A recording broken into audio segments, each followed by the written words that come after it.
Hi, hello. So this is another video about, well, just my voice. I wanted to talk about the talented Mr. Ripley. Okay, have y'all heard of this um, movie? Let me see.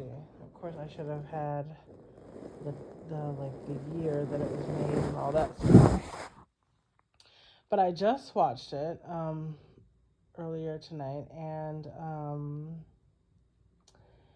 it is a good movie. It has Matt Damon. Wait, is that his name? Matt Damon? That doesn't sound right, but maybe that is it. The talented. Yeah, so 1999 is when it was made, and it is a thriller crime. Yes, exactly. It was very it's a very good movie. I hadn't seen it in a long time, so I like kind of forgot how it goes. So I was like, oh yeah, let me remember how it's been like years. So I was watching it and I really enjoy this. It's you know the character of Mr. Ripley is like um such an interesting character. And also the guy that he first kills, which his name is Greenleaf. Okay, so it really starts with this guy who has a lot of money. Okay, he's obviously rich. He asked he asked this dude to go get his son who's in Europe. I don't know, out in Europe, and oops, and so he's like, I want to get my son back. He's not. He's basically just doing what he wants to do in his life, and he doesn't want to be here. So I want him to come back because I think he went to Yale or something like that. But the guy who Tom is the guy's name, Mr. Ripley. He actually was a staff in the college at Yale, and so he just asked him to go do it. Which I'm like, why did you what? But I think he's an impersonator, right? So I think he impersonated the entire time. Like every single role that he had, I think was not like fabricated. So it's hard to know, right? So he just, I think he was like, oh yeah, I think I don't actually remember because I'm kind of in and out of sleep, to be honest. But I think it's like, oh, like yeah, you worked here or you went to school here or something like that, and I want you to go to Europe and get my son, okay, and bring him back because I want him to be here with me and not be like using all my money. So he pays him like $1,000 to go get his son. He goes. He's like so talented. When the title says talented, he really is talented. Like even the way he like introduced himself to these people and like found them and stuff, like he like did all this research and was obviously watching the guy, and that's how he learned how to like even like get into his life, right?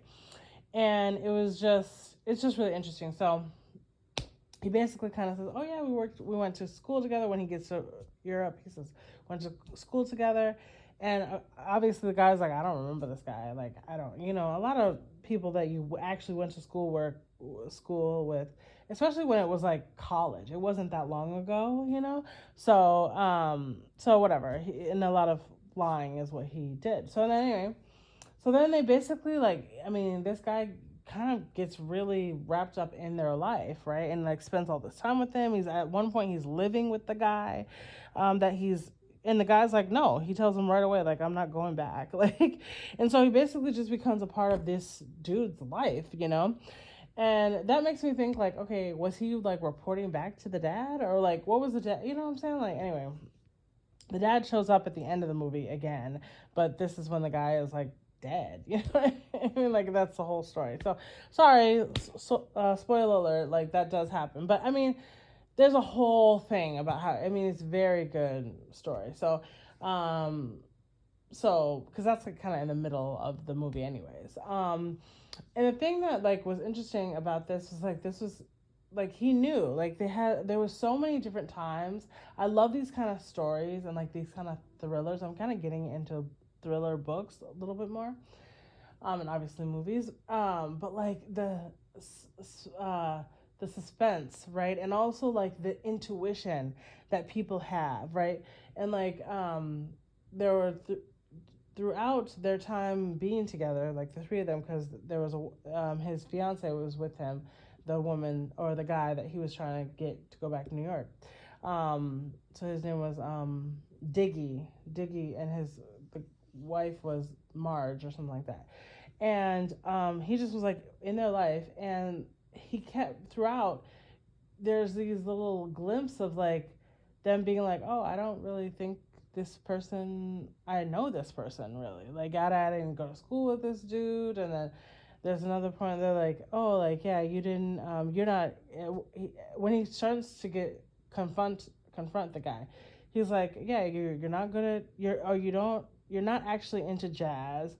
You, uh, we didn't go to school together. We don't know each other. You know what I'm saying? And so, but then on the other side, the guy Tom, who has gone there to get him, says like, "Oh, you're like cheating on your fiance. You got another girl pregnant. Like, you like, just kind of confronting how he lives, right, and how he just is gallivanting around Europe and just living his life and not really having any responsibility, and he gets confronted, right? And this is something that they've talked about three different times in this story about this character, Diggy, Greenleaf or whatever. And it's just interesting because I don't know. It's just I'm like but this dude Tom is obviously a murderer. Like he's obviously a murderer, and you know it's just like it makes me think about the ways that like anyone who seems like they're like so sweet and soft, they're usually a huge manipulator. Okay, anyone who's such a human, a huge like are really nice and really sweet and willing to do whatever and like really accommodating and all this stuff, they're usually manipulating you. Like, and also it's not far for them to go over the edge and kill you. I mean, that's the lesson from this story is like, oh my goodness. And at the and he was it got into this point where he was just webbing like all these lies, and it's like anyone who's like that's why for me I can't lie. You know what I mean? I really cannot lie. Like I'll tell you the truth. Like I'm not gonna like because and I know people say things about that because sometimes people can't handle the truth. You should always say the truth because you could be vulnerable. Da, da, da. I get it, but I can't even just the way that like my brain is set up right now. I can't hold on to all these facts and details so that I can like tell you a not real story unless I'm writing like a fiction little story or something that I'm making up, right? And like for that in that way I'm just doing like a story because I'm like doing art. You know what I mean? I'm not trying to weave stories because I'm not trying to weave stories that I'm not sharing with my family, that I'm not going to share with my family. Does that make sense? When I'm connecting with someone and trying to actually be a real person, be my authentic self, I'm just going to tell you the truth. You know what I'm saying? I'm not going to obviously share everything, especially if I don't know you very well, because that's just not wise. But like, I have no reason to lie, to be honest, but the story is very interesting, you know what I mean, when you think about this and the way that he did this, and it was just out of control. But the thing about it is like I was really struck by the fiance who, like, I mean, this is her name was Gwen Paltrow. She has a series on Netflix called The Goop, I think. She's great. check that out if you and she's been in so many productions and movies that are awesome, and she's a really good actress. Like in this, I mean I would watch this again just to watch her performance because she's so sweet. She's very sweet, but also kind of like, just like you can tell she's like, she loves him, and she's willing to say like I'm upset and that, but she also like is like, I don't know. But he's obviously lying to her by, I mean, he's has another woman on the side. So, and I think that is something that is like an issue for Tom, the guy. So, which okay. Um, but then the other part was that like, so that's really important to recognize is that yeah, like people are like manipulating you, like anybody who's like so sweet, so, and I don't like that. And I because yeah, I've just had my own trauma with people, just people, I really have an issue with that, but I get it. I get that people are trying to get you to do things. That's why they're manipulating. And I actually don't think manipulation is all times a bad thing, but like I do think it's something to recognize, right? And like um because I think about even myself as like a therapist or a coach is like, I mean, I like coaching a little bit more because coaching is up front, you know what I mean? Like I'm telling you, this is my service fee, this is what it's going to cost you, this is what you need to do, da da da da. I love coaching. Therapy is a little bit more covert, I feel like, and it's a little bit more like, because it is a business, like we need you to come back, because that helps us with our bottom line. And this is, I need you to be my client, you know what I mean, not I don't need you to be my client, but you know what I'm saying, like that is a part of the business, and um so yeah, right. And so I get that people are trying to get certain things. If we were just all, assholes, we people wouldn't do anything for us. I get it, but at the same time it's like, oh my goodness. But anyway, but I wanted to come to this point where like, okay, there's also so many people in this, like so many people but also not a lot of people. But like, okay, so the last scene, I mean, he gets all this money, okay, like Diggy, like he's dead. His other friend, he's dead. Um, they're out, okay, and he gives him his inheritance.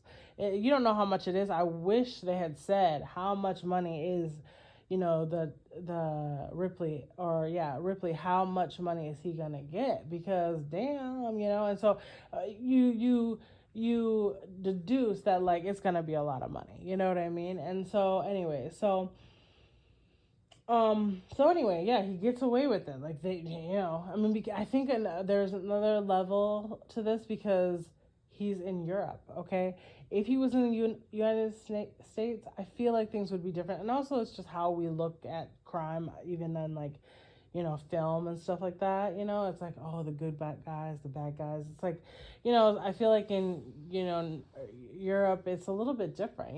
But it was interesting to watch how they were like, how he was having these conversations with the police. But and you also know the arrogance of being from the US is like how people from the US talk to foreigners, you know what I mean, or whatever.